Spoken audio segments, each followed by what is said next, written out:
अस्सलाम वालेकुम everyone. सरफरान is here. कल मैंने लेट जो टेस्ट थी एचईसी में कंडक्ट किया था 24 अगस्त को। तो उसके कुछ क्वेश्चंस मुझे रिसीव हुए थे, तो मैंने आप लोगों के साथ शेयर किए थे यूट्यूब पे। तो आज मुझे कुछ मज़ीद क्वेश्चन जो हैं वो रिसीव हुए हैं, और तकरीबन ये सीरीज़ 60 एमसीक्यूज़ तक जा पहुंची है। तो मैं आप लोगों के साथ उनके आंसर शेयर करता हूँ। अगर कोई आंसर गलत हो जाए और अगर कि किसी की में या किसी सवाल में कोई मसला हो, तो वो आप लोग कमेंट्स में शेयर कर सकते हैं, क्योंकि मिल बांट के हम लोग ये एमसीक्यूज़ तकरीबन जो 75 एमसीक्यूज़ हैं, कोशिश यही है कि वो हम जो है वो कलेक्ट कर लें। तो अगर आपको भी कोई सवाल रिसीव हो जाता है या भी याद आ जाता है कि ये भी सवाल आता है, तो आप कमेंट्स में जो है वो बता सकते हैं। फिर मैं उसको जो है वो नेक्स्ट वीडियो में अपलोड कर दूँगा। तो इसी तरीके से स्टेप बाय स्टेप तकरीबन 74 एमसीक्यूज़ हैं, 60 हो गए हैं, बाकी हमारे सिर्फ 15 रहते हैं। और अगर कोई आउट ऑफ जो है वो पेपर अगर कोई सवाल आ जाता है, तो उसको आप एज़ अ नॉलेज के तौर पे जो है वो ऐड कर सकते हैं। तो चलें शुरू करते हैं। पहला एमसीक्यूज़ हमारे पास है जनरल नॉलेज से रिलेटेड, कि नेल्सन मंडेला, ये कल भी मैंने डिस्कस किया था कि साउथ अफ्रीका के प्रेसिडेंट थे। और क्वेश्चन नंबर 2 हमारे पास है फाउंडर ऑफ पाकिस्तान जो है वो हमारे कायद-ए-आज़म मोहम्मद अली जिन्ना हैं।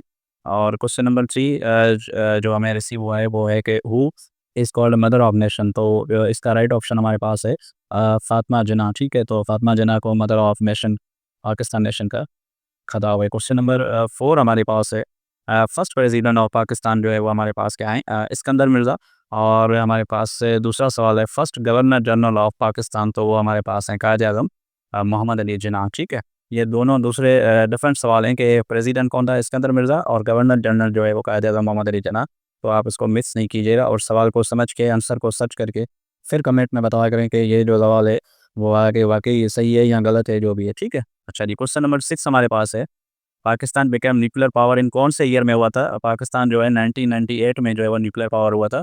उसके बाद क्वेश्चन नंबर 7 है अमेरिका वाज़ डिस्कवर्ड बाय, तो ये क्रिस्टोफर कोलंबस थे जिन्होंने अमेरिका को जो है वो डिस्कवर्ड किया। क्वेश्चन नंबर 8 हमारे पास है कि नूर महल इज़ लोकेटेड इन, ये हमारे पास भागलपुर में नूर महल जो है वो लोकेटेड है, पाकिस्तान का एक शहर है भागलपुर। ठीक है, आप सब जानते हैं। क्वेश्चन नंबर 9 हमारे पास है Manchar lake is located in which province, तो ये सिंध में जो है मंशर लेक जो है वो मौजूद है, और ये तटीय साइड पे है। ठीक है, अच्छा जी, क्वेश्चन नंबर 10 हमारे पास है which organization is responsible for world peace, तो यूनाइटेड नेशन जिसको हम यूएन बोलते हैं, ये वर्ल्ड पीस के नाम से जो है वो बनाई गई है, ताकि दुनिया में अमन और अमान की सूरत हाल को बैलेंस किया जा सके। क्वेश्चन नंबर 11 हमारे पास है which city is called Manchester of Pakistan related to textile, यहाँ पे सवाल अधूरा है।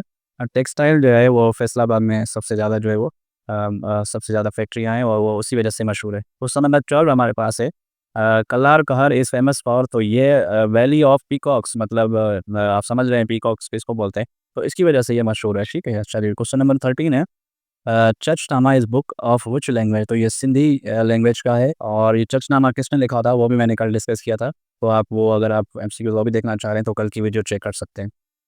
क्वेश्चन नंबर 14 है when was objective resolution passed, तो ये 1949 में जो है ऑब्जेक्टिव रेज़ोल्यूशन पास हुआ था। ठीक है, उसके बाद क्वेश्चन नंबर 15 हमारे पास है हाइट ऑफ केटू जो है वो केटू सेकंड हाईएस्ट जो है वो पीक ऑफ द वर्ल्ड है, तो ये 8,611 मीटर जो है वो लंबी है। ठीक है, उसकी हाइट है। क्वेश्चन नंबर 16 है largest province of Pakistan by area, तो ये बलोचिस्तान है जो एरिया के हिसाब से सबसे बड़ा सूबा है पाकिस्तान का। क्वेश्चन नंबर 17 है कैपिटल ऑफ कनाडा जो है वो ओटावा है, तो बी ऑप्शन यहाँ पे राइट आंसर है। अच्छा, ऑप्शन चेंज भी हो सकते हैं, तो आप बस आंसर पे फोकस करें, क्योंकि आपने आंसर जो टिक किया है, अगर वो सही है तो आपका जो नंबर है वो मार्क्स है वो ऐड हो जाएगा। क्वेश्चन नंबर 18 है करेंसी ऑफ सऊदी अरबिया जो है वो रियाल है। ठीक है, और क्वेश्चन नंबर 19 हमारे पास है डॉब बिटवीन, अच्छा डॉब ऐसा होता है जो दो लेग्स के बीच में जो है वो एक डिस्टेंस होता है, या एक कहीं के बैरियर होता है, उसको हम क्या बोलते हैं, बरी डॉब। तो ये रावी और बेस बेस के बीच में जो डॉब है उसको हम बोलते हैं बरी डॉब। ठीक है, नाम है उसका। क्वेश्चन नंबर 20 हमारे पास है विच वाइसरा प्रेजेंट थर्ड जून प्लान, तो ये लॉर्ड माउंटेन बैटन साहब थे जिन्होंने थर्ड जून प्लान जो है वो दिया था। चलें, अब ये तो थे जनरल नॉलेज के 20 क्वेश्चन हमें रिसीव हुए। उसके बाद हमें इस्लामिक नॉलेज से कुछ सवाल रिसीव हुए हैं।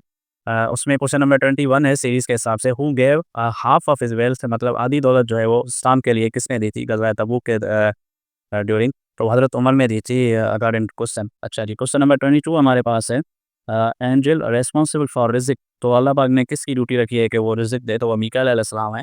इसी तरह जिब्राइल पैगाम और हज़रत इसराइल सॉरी इज़राइल जो है वो मौत और हज़रत ना जो है वो दूसरा है उसकी भी एक ड्यूटी है। तो ये फ़रिश्तों की कुछ ड्यूटियाँ, कुछ ज़िम्मेदारियाँ अल्लाह पाक ने रखी हैं, तो वो अपनी-अपनी जो है वो ज़िम्मेदारियाँ पूरी करते हैं। अच्छा जी, क्वेश्चन नंबर 23 है प्रॉफिट नॉन एल इसराइल, तो ये हज़रत याकूब अलैहिस्सलाम हैं जो इस नाम से या इस लक़ब से हैं।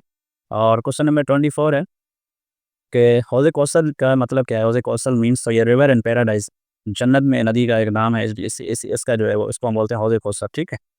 अच्छा जी, क्वेश्चन नंबर 25 है व्हिच सूरा एम्फसाइज़ तौहीद, तो ये सूरह इखलास है जो तौहीद को एम्फसाइज़ कर रही है। क्वेश्चन नंबर 26 हमारे पास है कि completion of Quran was done by हज़रत अबू बकर रज़ियल्लाहु तआला अन्हु जो है वो इसका राइट आंसर है। क्वेश्चन नंबर 27 है मीनिंग ऑफ अल अमीन, तो ये ट्रस्टवर्दी है।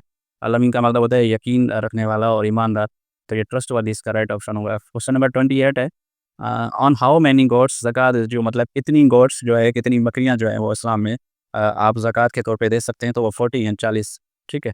अच्छा जी, क्वेश्चन नंबर 29 है व्हिच टाइप ऑफ तौहीद states only Allah is worthy of worship, तो ये तौहीद इबादत है, मतलब कौन-सी तौहीद की भी ना कुछ टाइप्स होती हैं, तो उसमें तौहीद इबादत जो है सिर्फ़ अल्लाह की जो है वो इबादत और तो करनी है, तो इसी वजह से इसका नाम जो है तौहीद इबादत है, ठीक है। अच्छा जी, मैथमेटिक्स के हमें कुछ क्वेश्चंस रिसीव हुए हैं कल भी मैंने शेयर किए थे। एक फिज़िक्स का सवाल था, एक एवरेज का था, तो वो भी मैंने यहाँ रखे हैं। तो ये एक सवाल है कि एक्स का जो वैल्यू फाइंड करना है, X divided by 12 is equals to -3 है। ये थोड़ा-सा गलत लिखा हुआ है, एक्स डिवाइडेड बाय सॉरी, अच्छा इसको मैं ऐसे लिख लेता हूँ, X divided by 12 is equals to -3 था, ठीक है। अब ये 12 उधर जाके मल्टीप्लाई हो जाएगा, तो सिंपल क्वेश्चन है। तो इसका जो राइट आंसर है वो हमारे पास 36 है, माइनस का लेकिन प्लस का भी 36 आपके पास हो सकता है ऑप्शन हो। उसके बाद क्वेश्चन नंबर 31 है ये 3 नंबर है, इनकी एवरेज निकालिए, इनको क्या करेंगे, तीनों को प्लस करके 3 से डिवाइड करेंगे तो 15.5 आंसर जो है वो आ जाएगा, तो इसका राइट ऑप्शन हमारे पास है 15.5। उसके बाद क्वेश्चन नंबर 32 है स्पीड जो है वो डेटा है 70 किलोमीटर है और डिस्टेंस 40, तो टाइम क्या होगा इसका, तो टाइम जो है 12 मिनट होगा। ये कल भी मैंने आप लोगों को इस स्पीड का फार्मूला बताया था, S is equals to sorry V is equals to S upon T, ये स्पीड का फार्मूला है, ठीक है। तो इसको आप पुट करके और इसको सॉल्व कर सकते हैं। ये मिनट्स में कन्वर्ट होगा क्योंकि ये किलोमीटर पर आवर में दिया हुआ है, तो आवर्स को आप मिनट में कन्वर्ट करेंगे तो एक्चुअल आंसर आ जाएगा। तो इसमें गलतियों की बहुत ज़्यादा गुंजाइश है। क्वेश्चन नंबर 33 है कॉस्ट ऑफ बुक्स जो है वो 500 है, सोल्ड 3% लॉस हमें जो है वो निकालना है, तो वो 485 इसका राइट आंसर है, ठीक है। अच्छा जी, क्वेश्चन नंबर 34 है हाँ, if one angle 90 degree and second is 30 degree तो थर्ड जो है वो कितनी होगी, तो वो 60 डिग्री होगी। अगर कोई राइट एंगल ट्राइंगल है, ये देखें इस तरह अगर कोई है, ये राइट एंगल ट्राइंगल है, तो ये अगर 90 की है और दूसरी अगर 30 की है, तो तीसरी हमारी क्या हो जाएगी, 60 की हो जाएगी। तो 60 + 30 90 और 90 और 90 180 हो जाएगा, क्योंकि ट्राइंगल की तीनों एंगल्स का जो सम होता है वो 180 होता है, तो ये याद कर लें, ठीक है। अच्छा जी, क्वेश्चन नंबर 35 हमारे पास है कि 7 + 12 डिवाइड बाय 13, तो ये 28 इसका जो आंसर है। अच्छा जी, क्वेश्चन नंबर 36 है कि साइंस का क्वेश्चन है हमारे पास कि first mammal capable of true fight, तो ये बैट है। बैट एक मैमल है, आपने पढ़ा होगा, वो जो है वो ट्रू फाइट जो कर सकता है। इसमें बहुत सारे ऑप्शंस होंगे, तो राइट ऑप्शन हमारे पास क्या होगा, बैट होगा। अच्छा, क्वेश्चन नंबर 37 हमारे पास है, सॉरी 37 है nuclear bomb first use in Japan, तो जापान में उसको जो है वो हिरोशिमा, आपने सुना होगा, तो वो एक उसका राइट आंसर। उसके बाद क्वेश्चन नंबर 38 है विच विटामिन फ्रॉम सनलाइट, तो विटामिन डी मिलती है। क्वेश्चन नंबर 39 है लार्जेस्ट कॉफ़ी प्रोड्यूसर जो है वो ब्राज़ील कंट्री है जो सबसे ज़्यादा कॉफ़ी जो है प्रोड्यूस करता है। क्वेश्चन नंबर 40 है शॉर्टेस्ट रिवर जो है वो रोय रिवर है जो यूएसए में है। अच्छा, क्वेश्चन नंबर 41 हमारे पास है प्लैनेट विथ मोस्ट मून्स, तो ये सैटर्न है, पहले जुपिटर था लेकिन अब अपडेट हो गया है, तो ये सैटर्न जो इसका राइट आंसर है, ठीक है।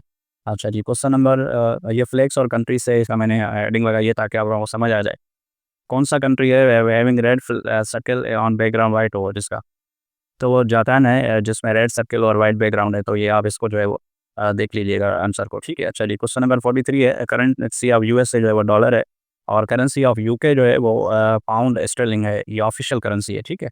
अच्छा जी, एनिमल एंड ग्रुप्स में से सवाल आया था एक, हो सकता है ये जनरल नॉलेज में हो लेकिन मैं इसको अलग कर दिया। Group of cross is called, तो ये मर्डर है। तो ये अगर कौओं का एक पूरा एक मजमुआ हो तो उसको हम एक प्रॉपर नाम बोलते हैं, जैसे फ्लीक्स होता है, फ्लॉक्स, इसी तरीके कौओं का जो एक मजमुआ होता है उसको हम मर्डर बोलते हैं।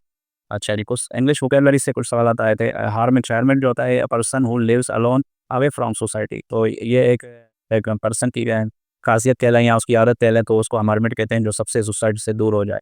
अच्छा जी, क्वेश्चन नंबर 47 है कोहेसिव का होता है कनेक्टेड, अगर फैमिली के तौर पे ये लफ्ज़ यूज़ होगा तो ये कोहेसिव का मतलब होगा कि कोई ऐसा बंदा जो फैमिली के साथ कनेक्टेड हो, ठीक है। अच्छा जी, क्वेश्चन नंबर 48 है जियरिंग सिनोनियम, तो ये मॉकिंग, टॉन्टिंग, ठीक है, तो इसका राइट सिनोनियम होगा। और भी हो सकते हैं लेकिन एप्रोप्रिएट मुझे ये लगे तो मैंने लगा दी हैं। अगर आप ऐड करना चाहें तो इसमें ऐड कर सकते हैं, अगर कोई ऑप्शन ना हो इसमें से तो। क्वेश्चन नंबर 49 है न्यूमरस, इसका एंटोनियम है फ्यू। मतलब न्यूमरस का मतलब होता है बहुत ज़्यादा तादाद हो, और फ्यू का मतलब होता है कम, तो इसका मतलब है इसका एंटोनियम क्या होगा, फ्यू होगा। क्वेश्चन नंबर 50 है ऑप्टिमिस्टिक, तो इसका एंटोनियम होगा होपलेस, ठीक है। ये सिनोनिम एंटोनिम हो गया। अब आते हैं पॉलिटिकल लॉ से कुछ क्वेश्चन आए थे। मिनिमम एज फॉर सेनेटर जो वो है वो 30 ईयर्स है, और उसके बाद ऑप्शंस होंगे 25, 30, 35 और 40।